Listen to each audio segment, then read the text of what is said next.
Hello. Hey, how are you?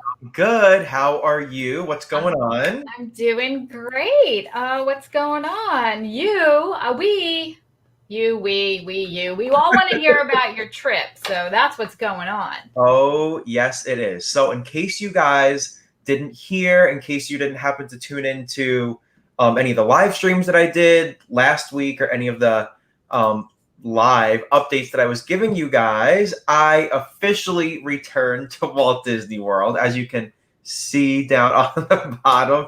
And it was absolutely perfect.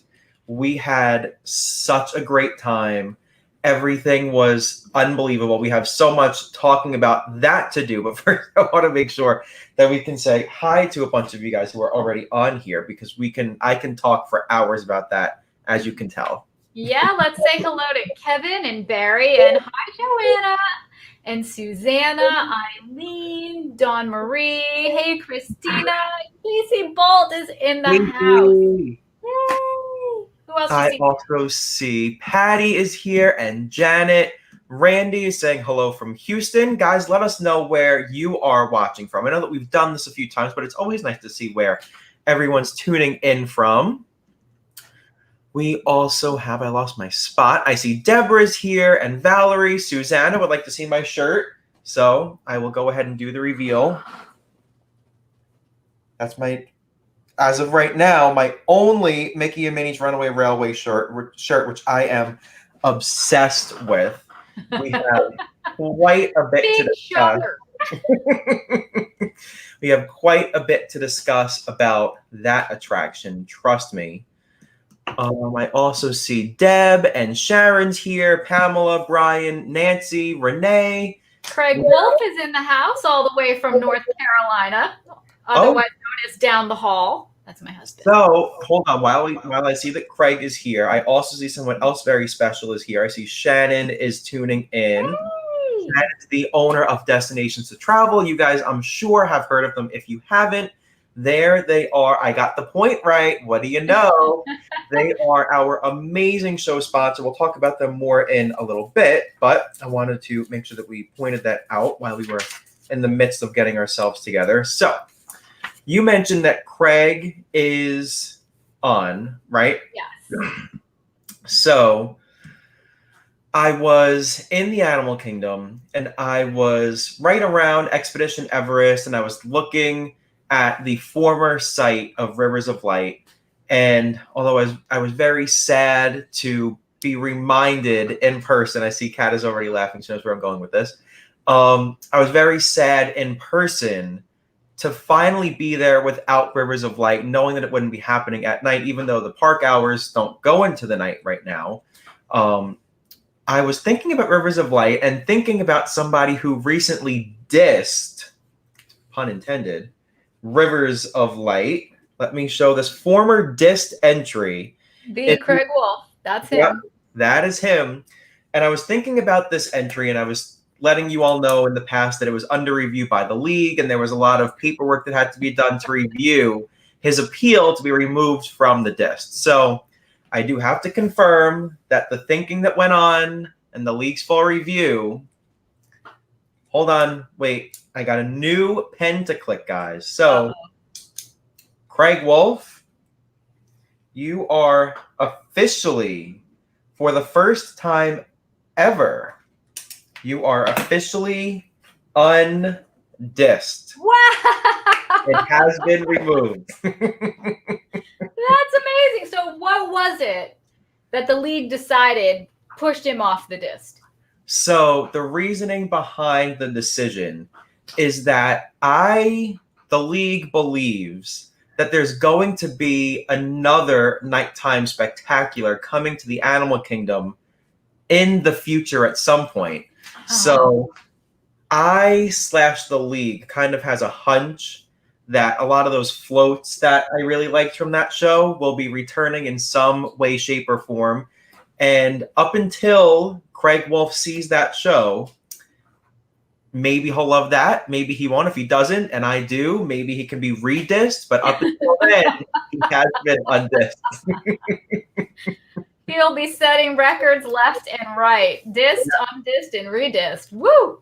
Eileen is asking, is this the first ever person to be removed from the disc? Yes, he is. First time for everything.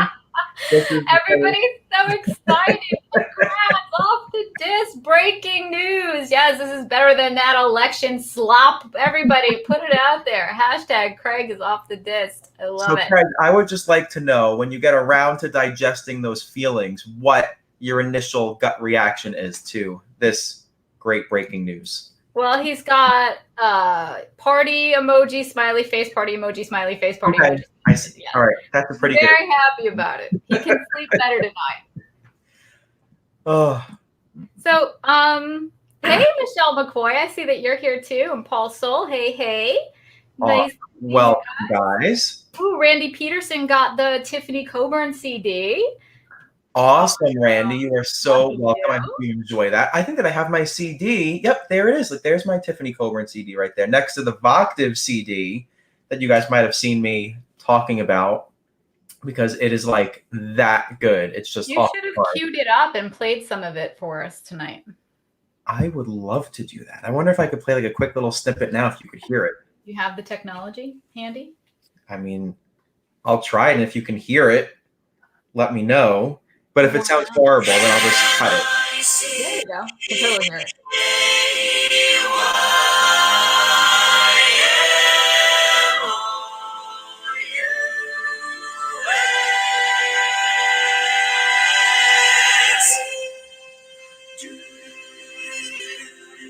We're walking right down the middle of Main Street, USA.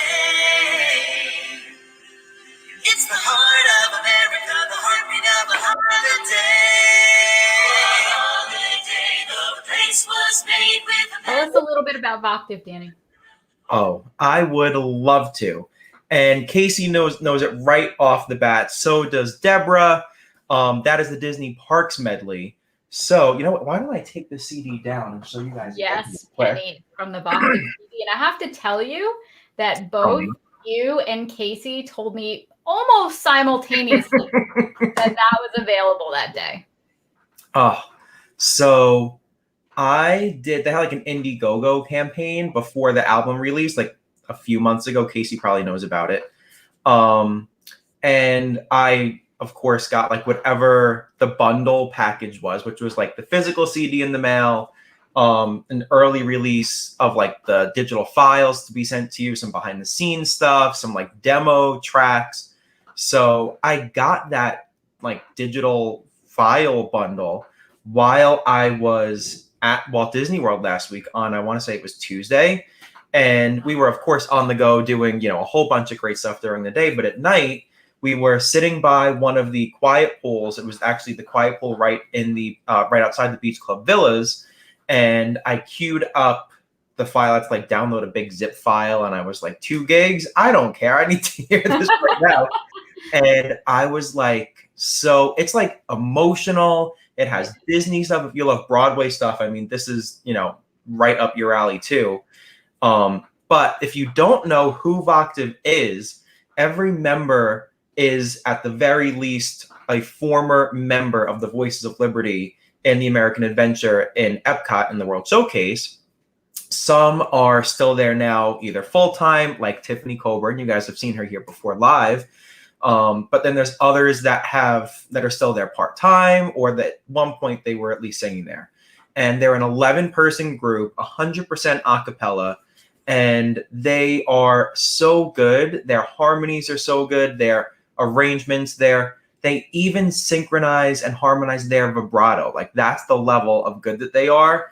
They are off the charts. Casey says, Danny, we are of one mind. Casey knows it.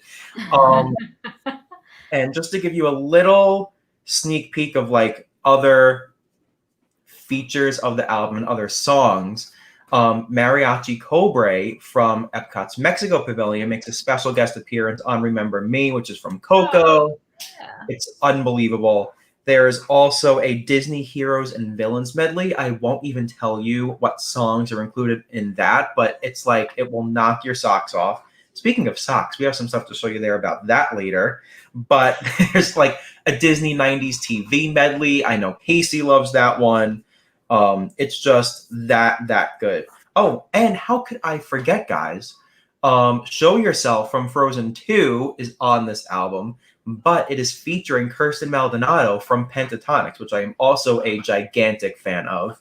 So when you guys saw that I got to meet Idina Menzel last year at Carnegie Hall, I think it was maybe a few nights before that I also saw Pentatonix in New York City. So that song is like so perfect for me. It combines all my favorite things, and you can get the physical CD at Voctiv.com, or you can. This is not even an ad, guys. This is just because No, it's not. we It's love just Voctiv. total fan.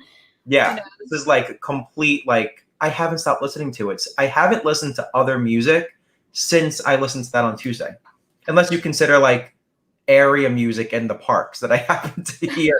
But like on my phone, haven't clicked anything else. It's that off the charts.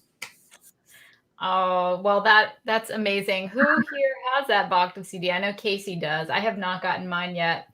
There's Patrick O'Connor. He is in Orlando, or flying to Orlando. He missed his flight earlier today, which was kind of upsetting. But able to sit in the luxury lounge in the airport for the day. So hopefully you made it there. That sounds nice. Hey, George Campbell. Nice to see you here. Hey, George. I see that Jenny is asking if we're trying to make her cry. Jenny, trust me, if that little tidbit almost did it for you, you need to hear the rest of that song. It's incredible. Walking right down the middle of Main Street, USA just does it for me. And you can hear a whole lot of Tiff on that one, which is exactly what I love to hear. And we love her. Yes, we do. So, I've had this ticker on the bottom for long enough. Why don't I get rid of that? You guys get Hi, Dolores. Dolores is in Walt Disney World today. She just got there with her family. That is amazing. Yes. Wow, look at that. Janet has the CD. Nicely done, Janet. All right, Patrick is still at the airport on the left coast waiting to come over to the East Coast. So we'll check in with Patrick tomorrow. Yes. Hey, there's Kevin Logan. That's my brother on the left coast. Hey, Kevin. Hey. Kevin, stick around. I'm going to need your vote a little bit later. Get ready for it. He's totally going to vote for me. I don't know if he's been on. No, most people here tonight have not been on. That's so true. I kind of. But I am. I'm going to help you here because I've been on it. Yes. So maybe you can vote for Team Danny later on.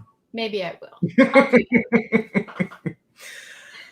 Okay, so a couple of other. Wait. Do you see this? Tony Marie Farrell says, I'm excited to be here. My hubby is streaming you on our TV. So we are like huge on the television. I hope you can't see awesome. that I'm that much older than Danny on TV. I hope that I'm not too hot under all these lights. I mean, Tony Marie and husband, apologies in advance if the sweat starts to come down at some point. All right, let's get the show on the road. Is anyone here for the first time? We always like to do that. Yes. Give our new viewers a big old debating Disney welcome. So if it is your first time, please just like put a wave emoji or say first time. We'd love to recognize you and say hello. Yes, we would. Chris, nothing. You didn't miss anything. She's just logging in right now. We're just getting started. We've been babbling. Chit-chatting. A couple of things to mention about my trip before we get into the actual show, just to kind of do a little trip recap for me, and then a pre-trip reminder about Kat's trip coming up. It was incredible. There is, to me, no doubt about it that it is still like perfect. I mean, yes, it's a little different. You're wearing a mask. There's distancing everywhere. Just little by little, you'll notice so many things are adjusted. Like you are constantly sanitizing your hands. You walk off an attraction, there's hand sanitizer stations everywhere. You're going to a gift shop. The usual conversation with cast members might be a little bit more difficult because it's harder to hear with the mask and the plexiglass, or if you're in a restaurant, the mask and the face shield. So let me ask you, yes, regarding the mask, you run hot, right? we run very hot. So you went, and it was probably about 90 degrees. Yeah. Were you comfortable? Did you have to take frequent breaks? Did you go to the relaxation stations, or you were just fine? So going into it, I was thinking, I'm like, there's probably going to be like a lot of times during the day that we'll be able to take a break with the mask. That was like the number one thing that I was trying to think about, is like, how often will I be able to have a break from wearing the mask? And to be honest, if you have a comfortable mask, I must say the official Disney masks to me are small. Yes, I they think they are. run extremely small. So They are. a fun fact about me is that my head, I think, is very small. Like, I can fit into kid-sized hats. I know, like, it might not look like it, but my head is like tends to be a little small. But I guess my face is like gigantic because the extra large masks, which I had to order off of Shop Disney, they don't even sell extra large in the parks. Those are still small on my face, and I don't understand what the problem is. So here's a little fun fact, though. Craig says I have a pea head. My head is so small compared to his, and I had to get the adult large size mask because the medium would really pull my ears forward and look really, really weird. But from what I hear from those now, I only bought those. Well, I have some coming from purchase online, but in the parks, I bought them all at the same time. And people tend to say that the sizing is inconsistent on the masks. At least they were in the beginning. Now I've heard the material has improved, and I don't know yet about the sizing. I think you're right, because I initially ordered for Kara a size medium mask, and then I got her, and they were tight, and she has a small face. And then I got her one of the new Halloween purple masks that says Boo and orange, and they're like adorable. That was also a size medium, but that one fit her comfortably. So, and that was like one of the ones that say that it has like new material. So I guess they're maybe trying to improve and not make them as tight and, run as small. And the material, she said, was pretty comfortable, in comparison to the other ones. So hopefully they're getting better. I guess you have to cut them some slack. This is a new product. It's a whole new experience for us here in the U.S. to have to wear masks. So yeah, I couldn't stop myself from wearing the official ones. I mean, there were some other ones that I did wear, but if you have a comfortable mask, like I have a WDW magazine mask, and that one was real. Like when I needed a super comfortable. I know when I needed a break from the Disney masks, I would put that one on. But it really is. It's like t-shirt material. It's so comfortable. It's amazing. So back to the breaks from wearing the mask. There were so many times during the day that we were able to either sit down at a quick service restaurant, whether it's breakfast, lunch, dinner, sit down and have a snack, sit down and just have a soda or a drink of water, that it was totally fine. And you guys know, I was saying it before, but the lights, I say it all the time, I run very hot. I don't know if it's a diabetic thing, if it's a me thing, or whatever. But even I was fine. Like my face wasn't even like dripping sweat like I was afraid of it doing. So it was just really, I mean, if the mask is tight, it's going to hurt your ears. But like I wasn't struggling here as much as I was here with the official Disney masks. So that's kind of how I would hopefully describe it as best as I can. So two things. So the thing with the ears, it's a lot of stress on your ears when you have the mask, sunglasses, and then if you're wearing the mini ear headbands, it can be a lot if your mask is tight and uncomfortable.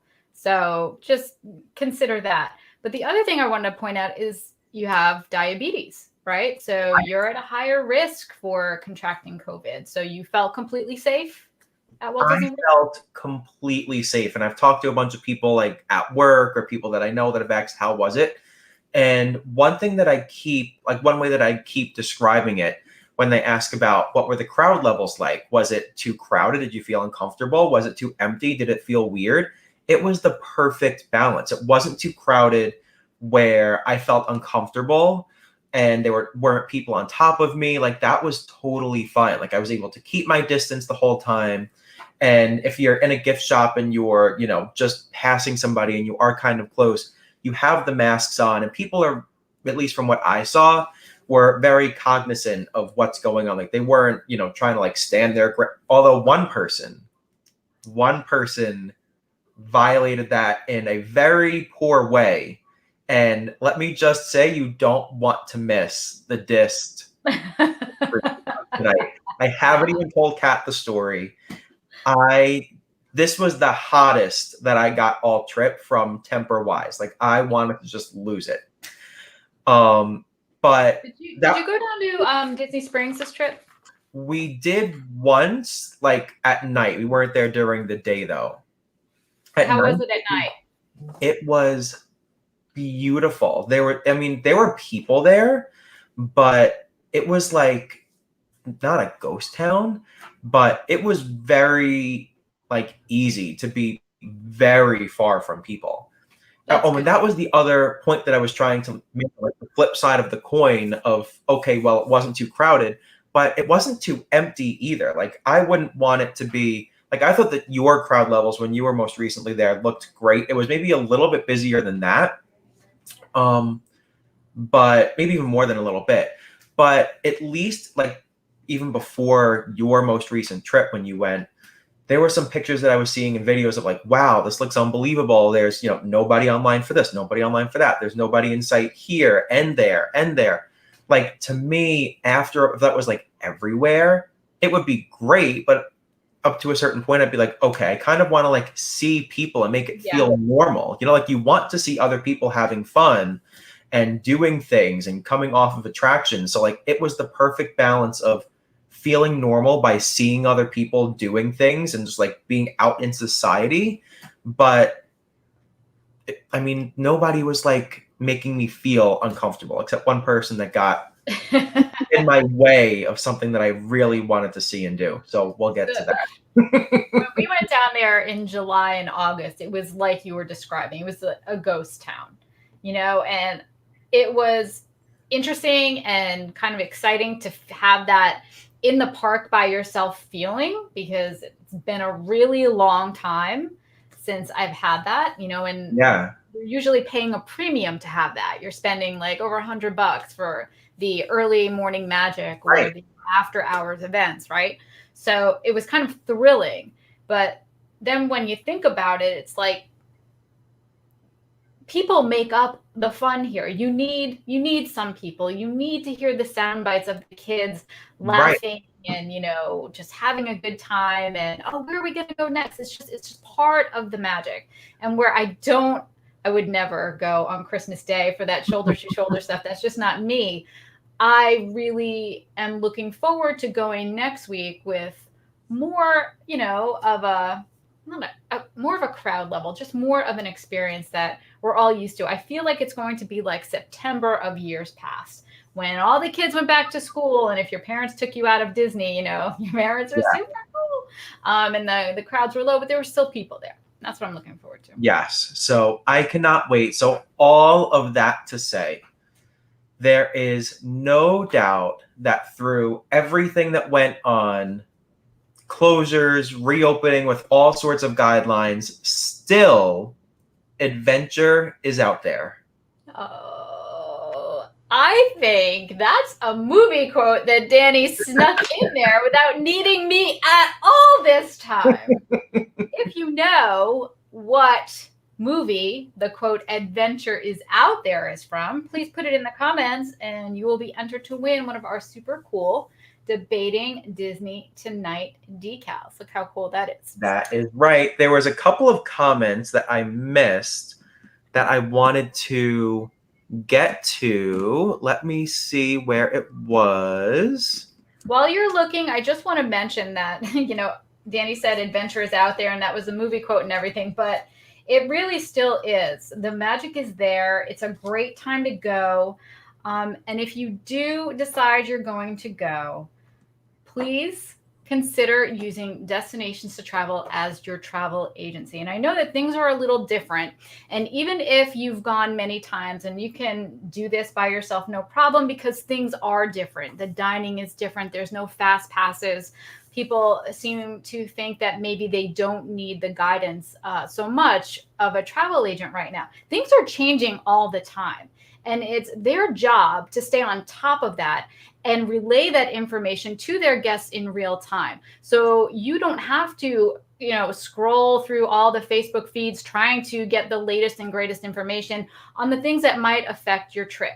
But even if you are one of those people that lives and breathes Disney and you could plan this trip with your eyes closed, I just encourage you, Destinations to Travel gives so much to this audience, to the Disney audience, and particularly right now, it's a tough time for travel agents. So if you could just consider giving your business to a travel agent, it would just make their day. Things are really, really quiet right now for us. And if you're going to go, I really would appreciate, and I know they would as well, if you let us help you and be your planning partners in planning your vacation. And I have one particular guest of mine, a former guest of mine, who could plan her trip in her sleep.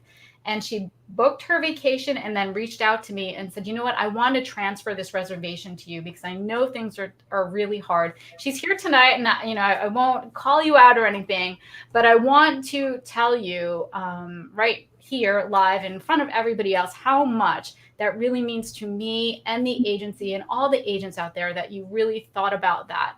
And were so willing to let us help you and just, throw the business our way. It's really, really nice and a wonderful feeling that we know that people are just have us in their hearts as well. Yeah, absolutely. And one other point to add to, as Kat was saying, that so much is changing and it's so important to have somebody like a travel agent there to help you through, navigate through all of the changes and fill you in on what's going on.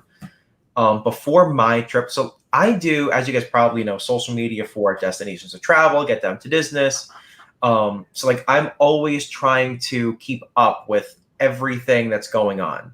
So I always do that to I think a pretty high level of trying to read stuff and watch YouTube videos and stay in the know. What I was doing before my trip was, I loved every single second of it because it's my favorite thing in the world to do. But there was so much stuff when I was trying to do it for me of every little minor detail that I wanted to know. Is Thirsty River in the Animal Kingdom going to be open? Will it be open on just weekends? Turns out that it is. So much research goes into trying to find all those little details that if you're working with a travel agent, they can provide to you, no problem, free of charge. Whenever you need to know anything, they're right there to tell you. So from experience of someone that books with a travel agent, but then for this trip, it was through Disney Vacation Club. So I didn't have a travel agent. It was kind of, even though I know all the travel agents and they're phenomenal, it was kind of just me from myself saying, let me find out anything that I need to know.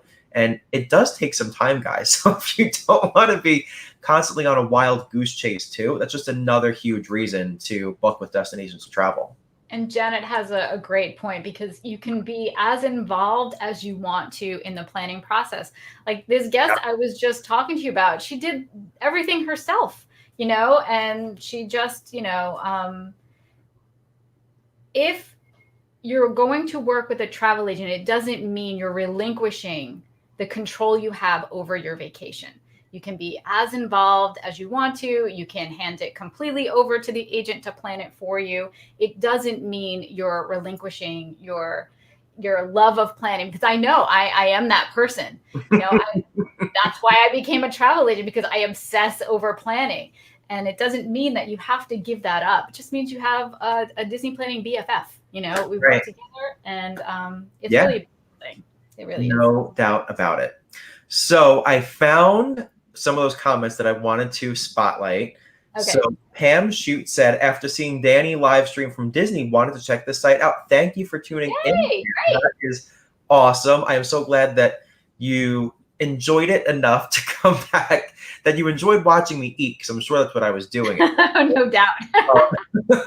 I am glad that watching me eat some type of snack was entertaining enough for you to come watch. But that is awesome. And I see that Chris mentioned this is her first time. So welcome, Chris. I'm so glad that you Welcome. joined us. I hope you have a blast with us tonight. What else did I have? Michelle made me blush with this comment. Thank you very much, Michelle. That is absolutely all too kind of you. Back when we were talking about how warm I tend to run. So I see a whole bunch of great guesses from our trivia question.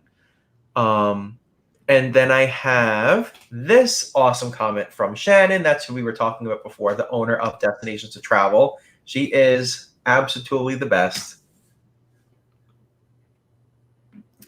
Okay, so We should probably get the show on the road. yeah, I guess so.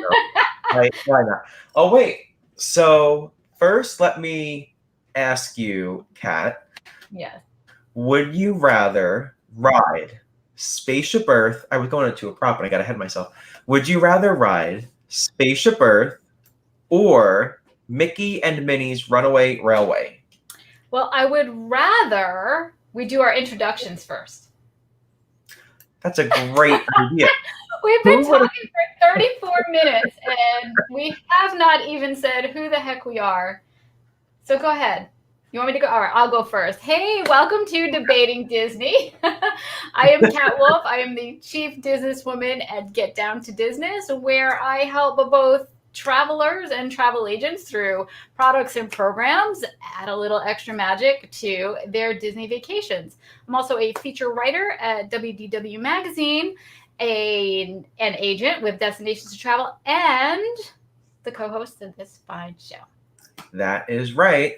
So I am Danny McBride, as you can tell, a co-host here at Debating Disney, but also the social media manager at Destinations to Travel, logo right up there, social media manager at Get Down to Business, and a writer and contributor to WDW Magazine. Excellent. Okay, now so to answer your question, Yes. right? Now I am wearing the Mickey and Minnie's Runaway Railway, Which I love.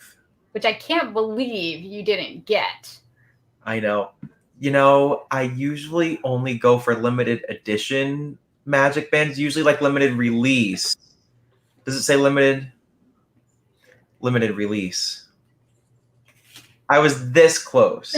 Limited edition, they would have me like that, like 2 seconds. Because limited edition tends to have different effects when you scan the band, and it'll say something different and have a different color. Limited release tends to be the normal green. Well, my friend, I have a surprise for you because I just took this out to wear it as a prop for tonight, but I actually bought this for you.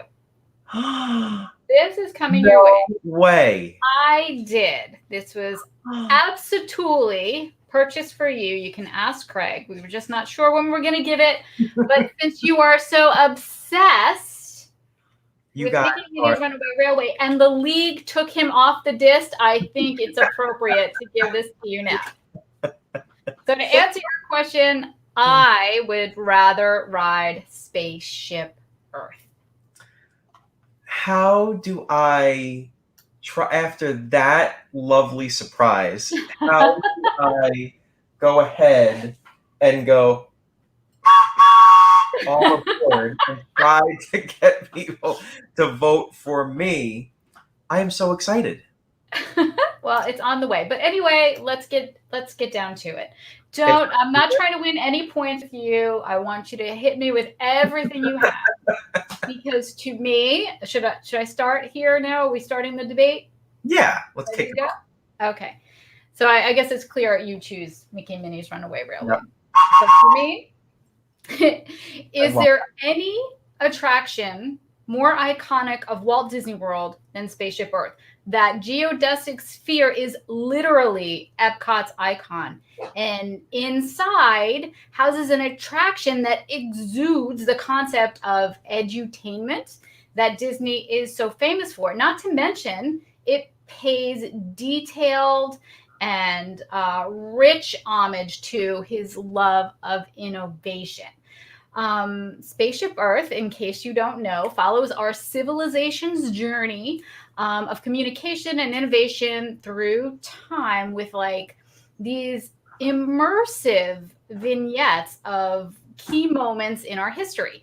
It was an opening day attraction, which means it's been entertaining guests since 1982. So she's an old girl, just like me. She's an old girl, needs a little love, but still classic, right?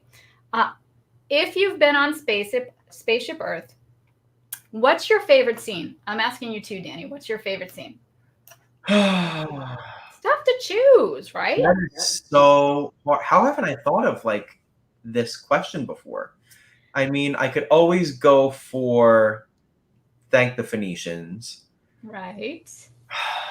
I mean, I literally, every time I'm on it, want to hop off the Omnimover and walk around all the scenes. I know. This is one where I like pray it's going to break down somewhere between burning Rome and the garage. So I have to get out and like walk around. You know, they used to have a tour years ago where they did that. They took people through Spaceship Earth and they walked actually in those, you know, those vignettes, those scenes through history. How cool would that be? That would be so cool. Bring it back. I'd probably say my favorite would be the Civil War's over printing press scene where the boy says extra, extra, read all about it. Now he's turning backwards. That's probably my go-to. I just when it turns to start going into the future. Yeah. So it's, I think tapping into the art student in me, I would have to say it's Michelangelo painting the Sistine Chapel. He was one of the artists that I studied in college, and I actually did a reproduction of one of his works. So that always gives me all the feels. Don't talk about how young you people are. Rude. Anyway, I was talking about the tour before where they used to take people through Spaceship Earth. But speaking of other tours that actually still exist when they come back, the Undiscovered Future World Tour that you and I took, Danny, they gave us quite an education on Spaceship Earth. And fun fact, Ray Bradbury was key in designing the geodesic sphere and the attraction. I learned that he was a friend of Walt Disney. So I thought that was pretty cool. So what can I say about it? It's a 16-minute dark ride, which is pretty fabulous for getting out of any weather you don't want to be in at the time, or maybe catching a few Z's. I have to admit, one time we had a 5 a.m. flight, which meant up at 2 a.m. We went to Epcot that day and we went on Spaceship Earth, and I did actually nod off. It's so relaxing though, you know, it's cool, it's dark, it's amazing. But anyway, like I said earlier, she's a classic, right? And she needs a little love. In fact, it was supposed to be closed for a very lengthy refurbishment to get it ready for the 50th anniversary. But thanks to COVID, it's actually one of the positives that came out of it, that project has been shelved indefinitely for now. And I'm really glad about that, because I don't know if they would replace the narrator. I assume they would. And I just love Judi Dench as a narrator. And I don't know what I would do if I could never hear her say, thank the Phoenicians or papyrus. Again, I just love that whole scene. One of the fun elements of Spaceship Earth makes it a little new and fresh for you kids out there. During the last refurb, they added that choose your future feature. You say that 3 times fast. Choose your future feature on the screen there. That happens during an otherwise uneventful descent through the stars at the end of, you know, the meat of the ride. So that was pretty cool. So I will admit that technology needs a little bit of a boost. And if it wants to stay relevant, some updates really need to be made to at least the technology scenes, right? Or there's that whole long stretch at the end where there's not much going on. They could add some new scenes. I wouldn't be opposed to that. But there is no denying, Danny, you cannot deny this, that Spaceship Earth is the poster child for the concept of edutainment. It's a Disney classic. I know I've said that already. And after the last refurb, not only did they add the Choose Your Future feature, they also gave guests the option to hear the audio in multiple languages. I mean, that's really huge to our international friends, right? So not only is it a really great ride, but to me, offering that says more than on any plaque or sign to all who come to this happy place, welcome, right? It's just really welcoming to our international friends to be able to hear that entire journey in their own language. I love that. You hit some heartstrings there. That was good. I'm gonna have to go a totally different route for this. I'm gonna have to try to pull out some bag of tricks. I guess the last thing I wanted to say is another fun fact. I mean, I love Spaceship Earth. I know that a lot of our audience, are a little bit more classic like me than newbie like you. So I might have that going on in my favor.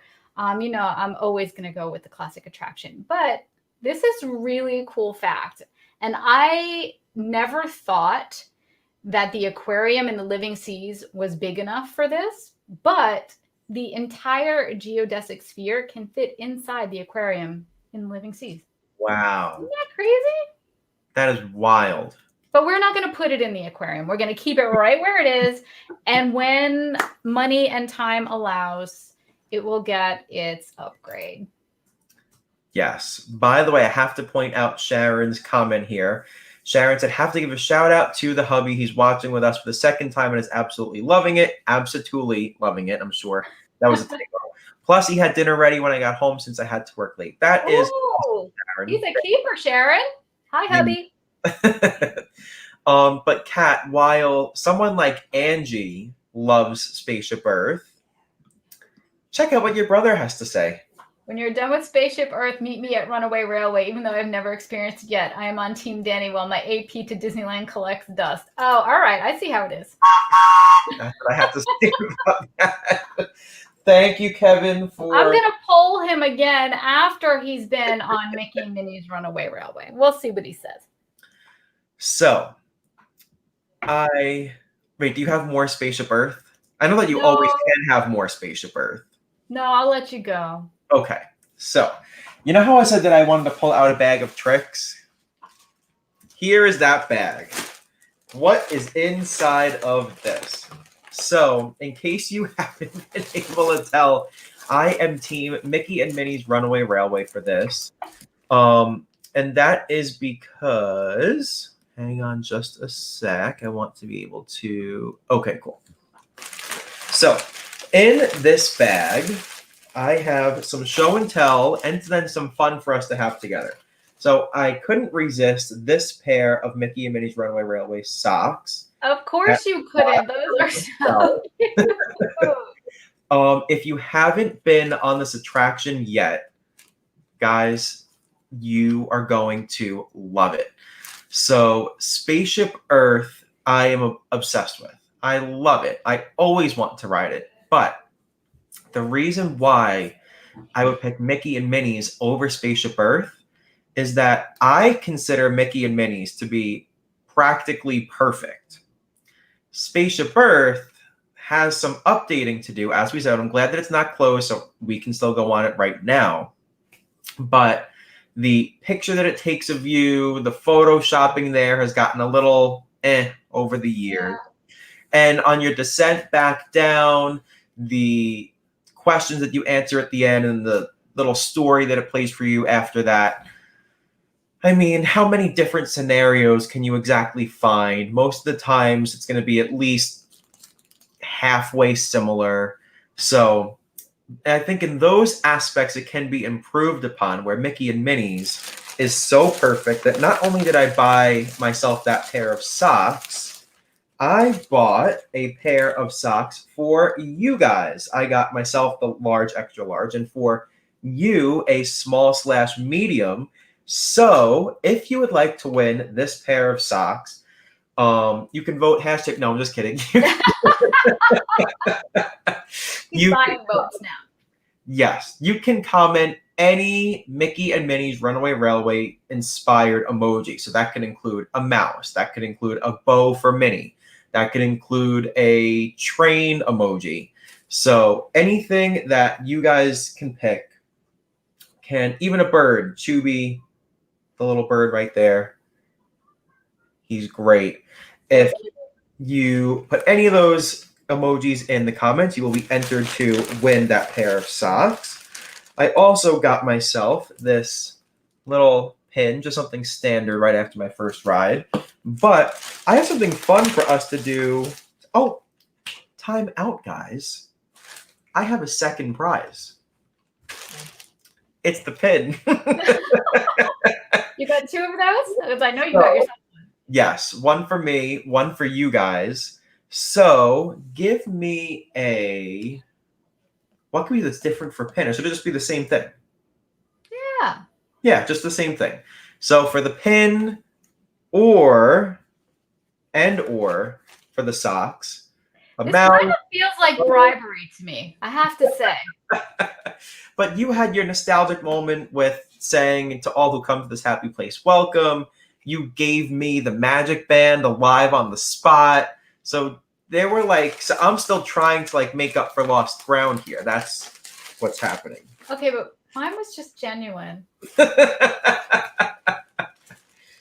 So I very quickly and unexpectedly became obsessed with the Mickey and Minnie's Runaway Railway wishables on this trip as well. So I have Conductor Goofy right there, because in case you're unfamiliar, I won't really spoil it because it is still so new. It opened on March 4th of this year. Yeah, March 4th. So it's adorable. I'll tell you a little bit about like maybe what happens, but I don't want to give much of it away in case you want to experience it, you know, on your own for the first time. But there is, so basically Conductor Goofy is driving the train that you go onto. It is a trackless ride system. So at one point when Goofy is kind of taking you on a little journey on the train, he accidentally pulls the wrong lever and all of the train cars become unhinged. So the actual locomotive of the train veers off to the left, we all veer off to the right, and you kind of go through all of these different scenes because basically the premise is that you're stepping into the cartoon and you are going to join Mickey and Minnie on their way to their perfect picnic, which is the short film that you're going in there to watch when you end up stepping into it. But a whole bunch of stuff happens when the train goes loose and you end up in so many different scenes, one of which is featuring an incredible Daisy animatronic, and you're in like Daisy's dance class and you do a tango and conga. And when you do the conga, the lights come on and you do like all these different moves. But I think that room, I won't, again, try to give too much, but I will say in that room, to me, is the most impressive use of the trackless ride system, because it was just like made for something like that, where like there's a character there like doing like instructing dance steps and like the cars moving in accordance with that. It's just so great. It's very similar to Rise of the Resistance, if you've been on that, right? The way the vehicle is. Yes. Well, I would say that this moves slower than Rise still. But it's like it's the same. When you say Yeah. trackless, because I think the name of the attraction is misleading, because I feel like, I know when I heard about it, I thought it was going to be an indoor like track, like you know, a roller coaster thing. It's completely not. It if you're afraid of heights or going fast or anything like that, you can go on this ride.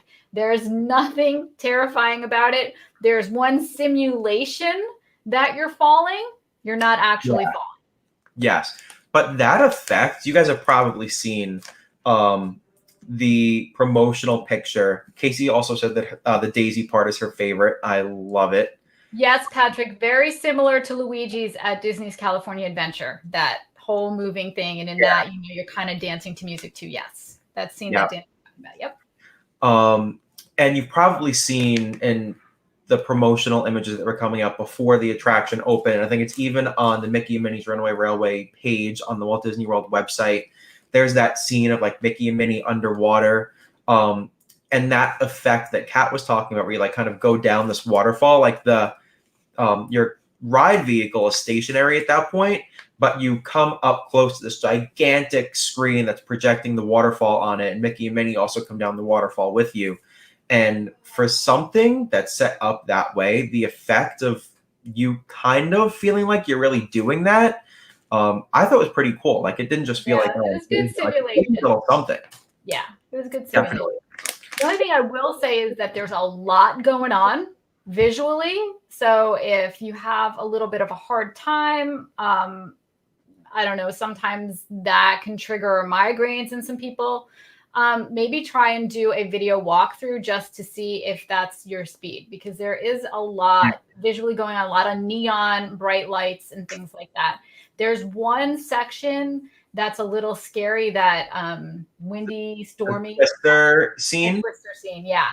So I am so glad that you brought up the Twister scene, because that's one of my favorite Easter eggs, aka hidden things, on the attraction, is that on that twist, there's like a little tornado that kind of comes through. It's, I would think, very hard to see in person. So I've read about it and wasn't able to even see it on either of the times that I rode. But there is a mailbox that's on the Twister that says "There's no place like home," which is a nod to the Wizard of Oz scene from the Great Movie Ride that this attraction replaced. So I thought that was I didn't know that. That's cool. Right? And there's and also... You were looking for it, you couldn't see it? Yes. Yep. I was looking. But there is also in this amusement park scene, which is so cool. It's where like Mickey and Minnie are kind of like on a hot air balloon and get blown away.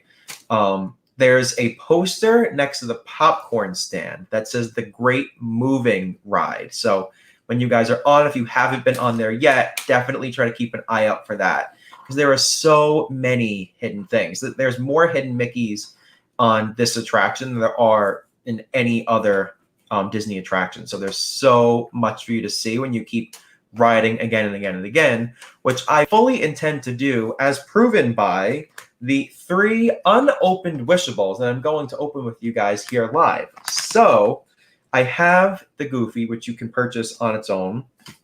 I opened up one bag of these on the trip and I got Daisy. Let me show you who is left. We have Chubby, Mickey, and Minnie together. And we actually have the Run Amok Railroad engine.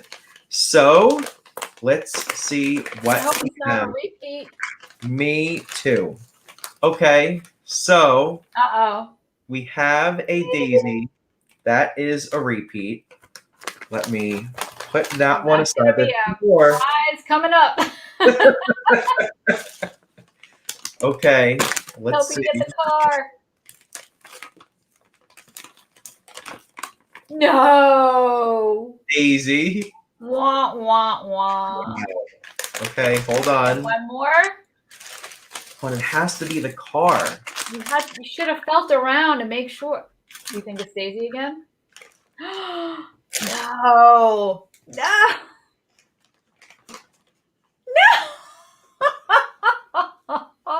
Can you guys believe that? This is a good day for all of you. So, for those of you that would like to win a Daisy, give me a duck emoji. This is going to be a trio prize night, guys. Give me oh my goodness. Or give me a duck emoji to win the Daisy Wishable.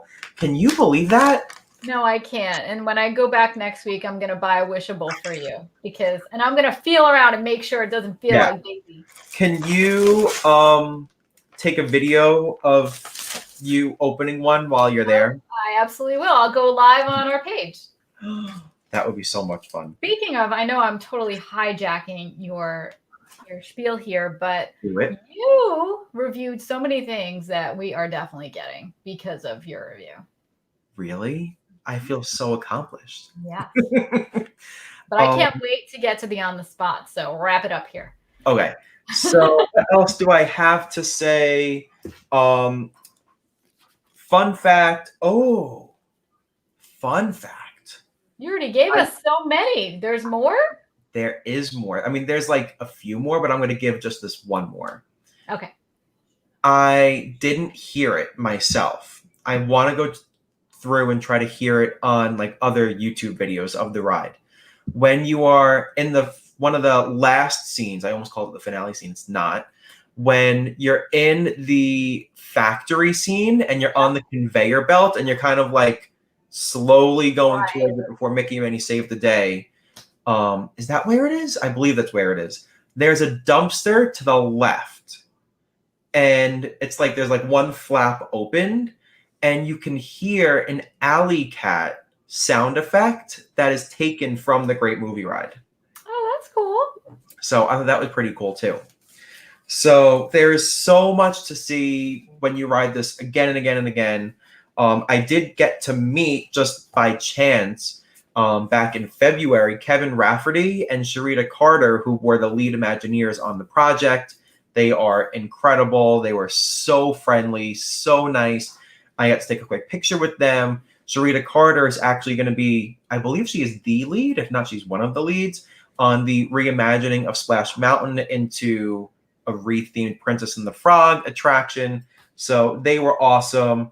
I was so glad that I loved it as much as I wanted to, if not even more, because it's the first Mickey Mouse themed ride-through attraction. So it lived up to all of the hype for me, and it was seriously unbelievable. So I am Mickey and Minnie's all the way. I think it's really cute, but when I went in July, we were only there for 2 park days. So Magic Kingdom, no brainer. I'm always going to Magic Kingdom. So I had one other park. Epcot is my very close second favorite, but I had not yet ridden Mickey and Minnie's Runaway Railway. So I chose Hollywood Studios. I rode it a couple of times. I loved it. But if you ask me today to make the same decision, Hollywood Studios or Epcot, I would choose Epcot. It's not something that I feel I need to go to see. And I mean, Hollywood Studios, I like Hollywood Studios. I am not obsessed with it like you are. So Epcot will always win the day. And Mickey and Minnie's Runaway Railway didn't tip that in its favor for me. Okay. But it's really cute. You guys got to see it. But if push comes to shove, I'm always going with Epcot and Spaceship Earth.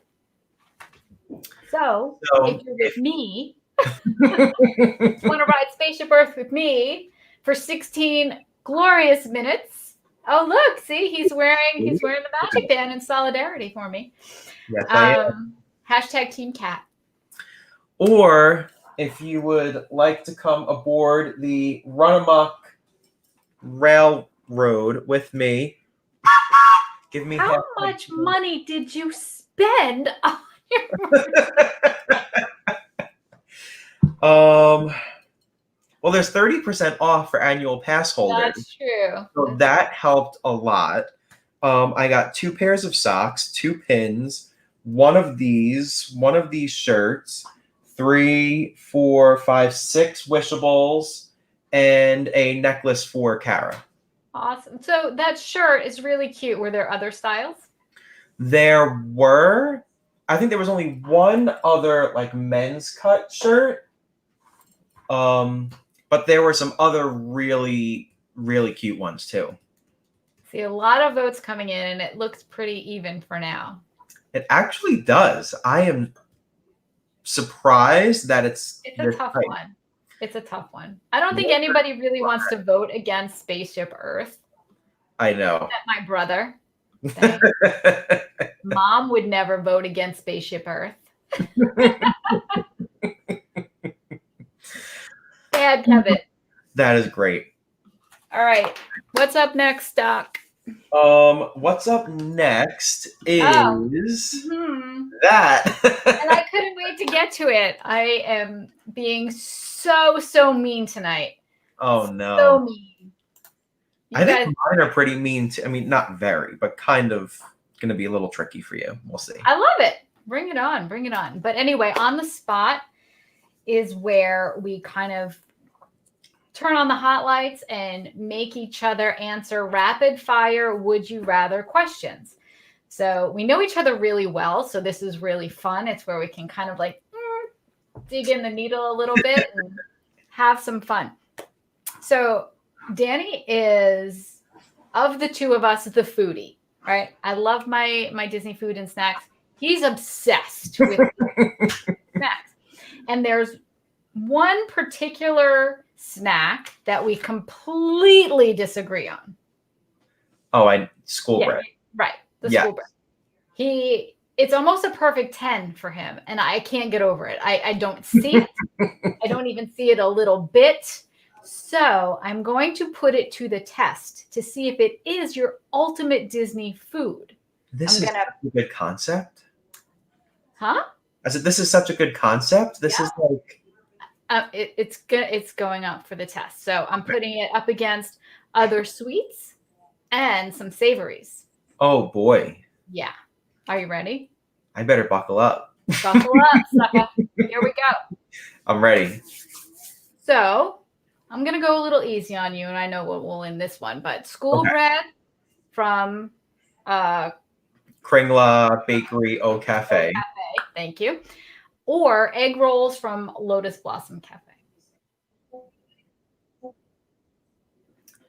So I have been so high on the egg rolls, especially from this last trip, but I still have to go school bread. Okay. School bread or a Joffrey's pink donut. Oh, I mean, I have to go school bread, but that is hard. It sure is, Dan. School bread or that corn on the cob from Harambe Market that almost got a perfect 10. What did I give that again? Do you remember? Like a 9.4, something like that. That's a high score. And I want you guys to know that, like, when I was doing scores with, and you saw they were on a couple, Kara and my cousin Kim that was with us, they chimed in at least a couple of times. Definitely on the corn, they gave a really high rating. We're trying that. I tend to be, even though, like Kat said, I am quite obsessed with Disney food, especially Disney snacks. I was the toughest critic in terms of like giving out the lowest score of all of us, because my mom was even chiming in with scores, my brother. So I don't like look to give out a 9.4 just for nothing. So, but all that to say, yes, still school bread. Okay. School bread, or I'm glad you're sitting down. Woody's lemon berry lunchbox tart. I mean, that's probably like that lunchbox tart is probably like it's either like a 7.9 or an 8.1. So school bread. I'm going in for the kill now. I'm sorry. Oh no. I love you, but I'm doing this. School bread or bread service from Sanaa. Oh boy, because that is wild, because I haven't considered that bread service to be a snack. You know what I mean? Like, I've always said, oh, best snack, in my opinion, is school bread. Well, it's an appetizer. Yeah, but like this, right. For me, it might be a snack. But like if I was going to, try to classify it with like all of us, I'd probably say, like you said, appetizer. I'm going to go with a swerve. I'm going to go bread service. You were. Thank you. That's what I was looking for a way to defeat that snack. I really just needed it not to be your number one. All's right in my world. Oh, that was good. Thank you. But now, to combat that, I know that you are a classic Disney girl. You love nostalgic Disney things. So, I'm going to put a slight twist on this attraction-themed series of Would You Rather questions. People are losing their minds that you're abandoning schoolbread. I love it. Wow, I see it. I cannot believe it. Janet is celebrating. That is hysterical. So, I'm about to ask you which of these opening day Magic Kingdom attractions you like most. Okay. Because I was there on October 1st, which was the 49th anniversary, and now we're counting down to the 50th. So in the spirit of that, I'm going to not only ask you which attraction do you like the most, I'm asking you if you could go back in time and ride any one of these on opening day, which would you pick? Okay. Ready? Mhm. Snow White Scary Adventures or the Mad Tea Party? Snow White's Scary Adventures. Snow White Scary Adventures or It's a Small World? It's a Small World. It's a Small World or the Jungle Cruise? It's a Small World. It's a Small World or the Haunted Mansion? So it's very important that you understand that since I'm 18 years old, at Christmas time, I have animated Christmas figures as part of my memory because I was obsessed with It's a Small World. So It's a Small World. Okay. And for the final... By the way, I just need to make this clear because this never happens. I wasn't born on opening day. So we would be going back in time and I still wouldn't be born. So Kevin would have been born. What? If Kevin would have voted hashtag Team Cat, none of these shots would have been fired. It would have been fine. All right, you got one more, don't you? Yes, you do. It's a Small World or Peter Pan's Flight. Oh, I think I got you pretty good right there. you really did. This is a classic bread service, school bread. Small World. I have to stay. I have to stick with it. Wow. But it's really close because, I mean, even though Peter Pan hasn't changed much since opening day, Right. really neither has It's a Small World. And I do really love how Disney incorporated their characters in the Disneyland version. Kind of wish they would do that a little bit over here. But I love it. And it's so long and fun. And I know. like I said, little, I've just had this. I have an obsession. I know Danny's got many. I have a few. And even it breaks my heart. My daughter thinks they're creepy, but I love those animated figures. I really do. So Small World all the way. I love that. So now it is time for you guys, meaning the audience, to go on the spot. And your question for tonight's show is, would you rather have Space 220, which is the restaurant coming to Future World and Epcot in between Mission Space and Test Track, Space 220, or Roundup Rodeo Barbecue, which is going to be in Toy Story Land in Disney's Hollywood Studios, open up first? So which restaurant would you rather have opened so you can go and eat there? Space 220 or Roundup Rodeo Barbecue? Space 220. Even though you know how Toy Story I am, even I would go Space 220 because I think that's going to be like legit. I think it's going to be such an experience. Yeah. You know? That's the thing. It's not only dining, but it's making you feel like you're actually in space. It's right. Insane, the whole concept. I can't wait for it. But I am really excited for a sit-down restaurant in Toy Story Land because there's really no shade. No shade. There's nowhere to get out of there. So I'm looking forward to that too. But if I had to choose, which you are making us choose.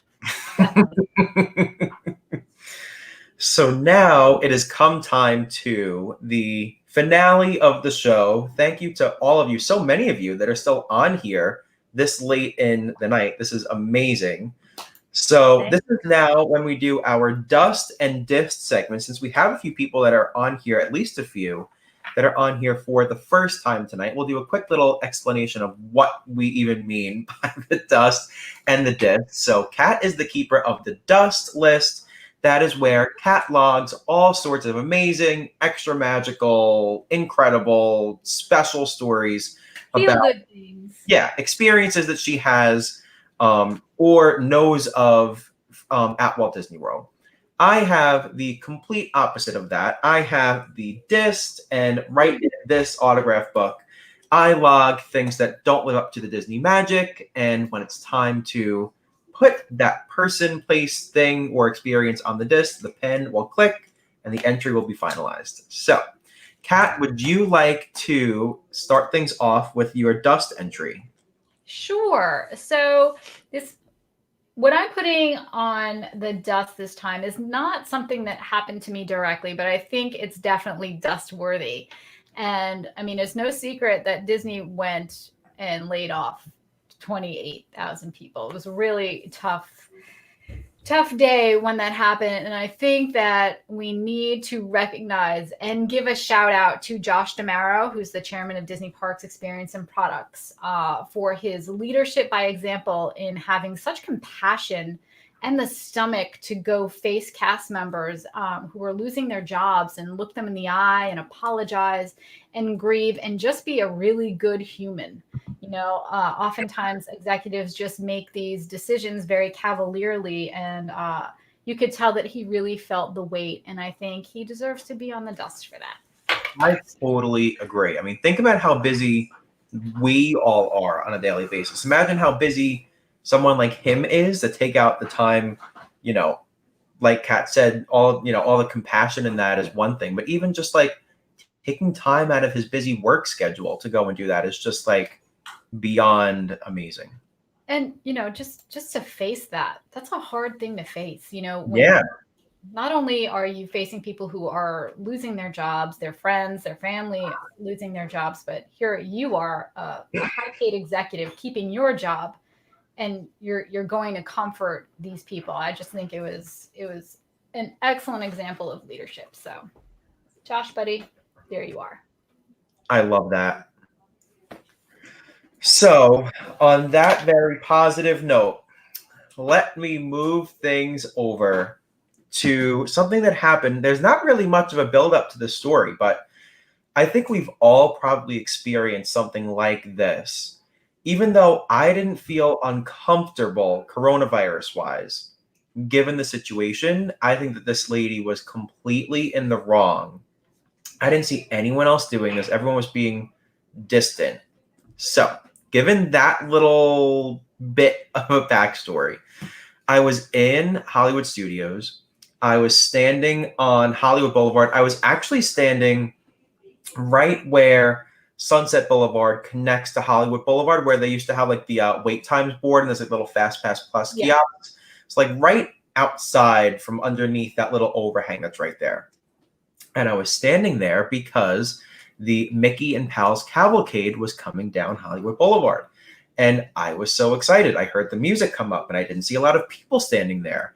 So I was like, perfect timing. I'm walking up Sunset Boulevard. I'm going to go walk and stand right there, take my pictures of this, take some videos of this. I caught like the last second of it earlier in the day, but I haven't seen the whole show. Isn't it cool when you hear the music? It's so fun. I got so excited.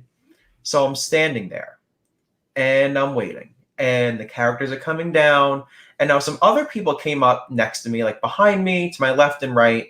The rest of my family was like a little bit further behind me. They weren't like right up to the line where you can stand. Right when I think it was Chip and Dale who came up the road first.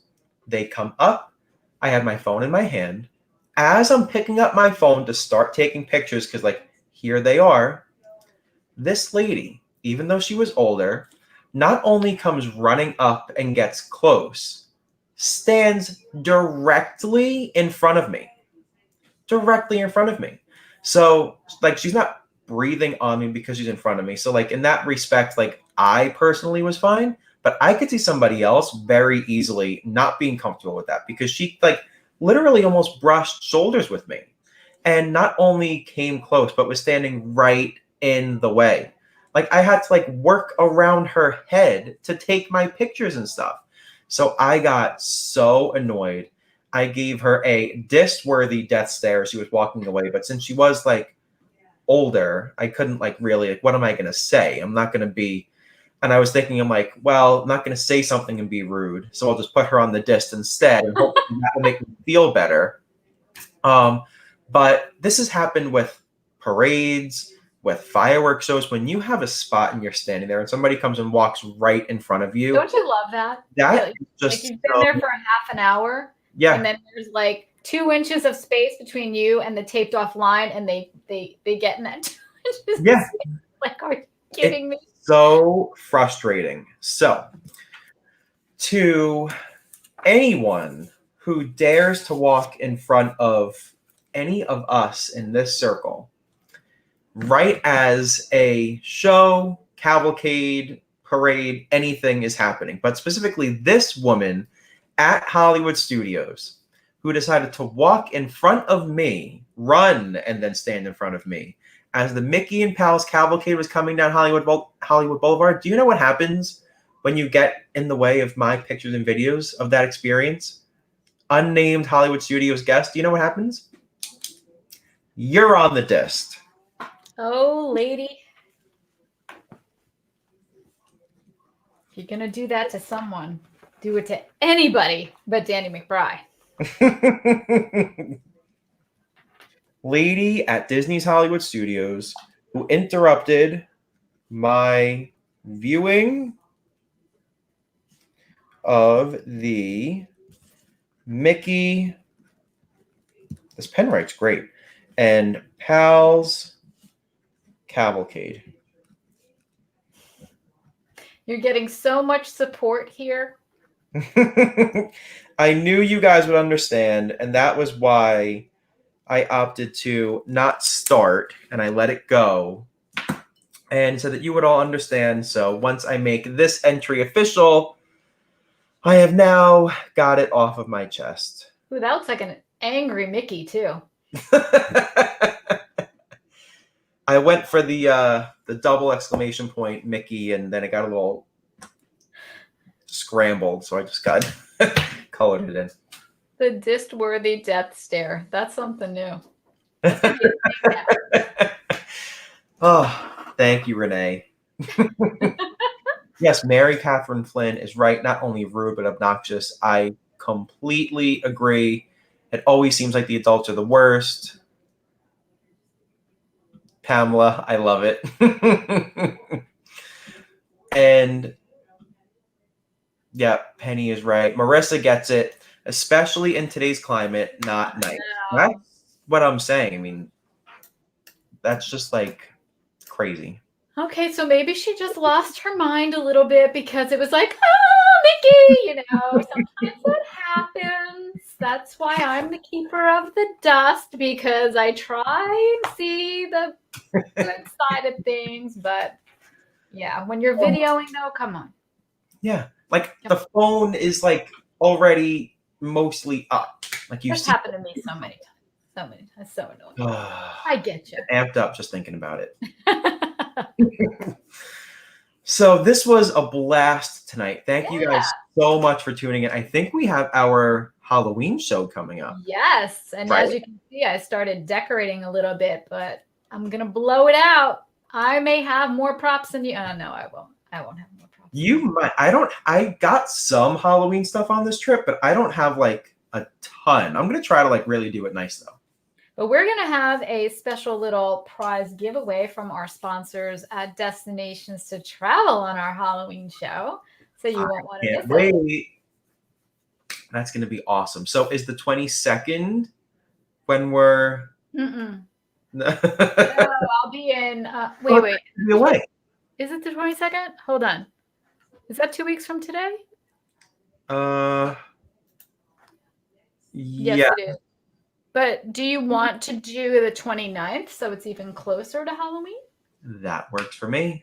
Oh, but then we might be off schedule with WDW Magazine, and we don't want to do that. To be determined, our Halloween show. So it's either the 22nd or the 29th. And I think that we might have a special guest soon, which I haven't even told Kat about yet, guys. Ooh, that sounds fun. So it wouldn't be for the Halloween show; it'd be for something else. But good, because the Halloween show never goes well. there's always so many gremlins. Yeah. Yeah.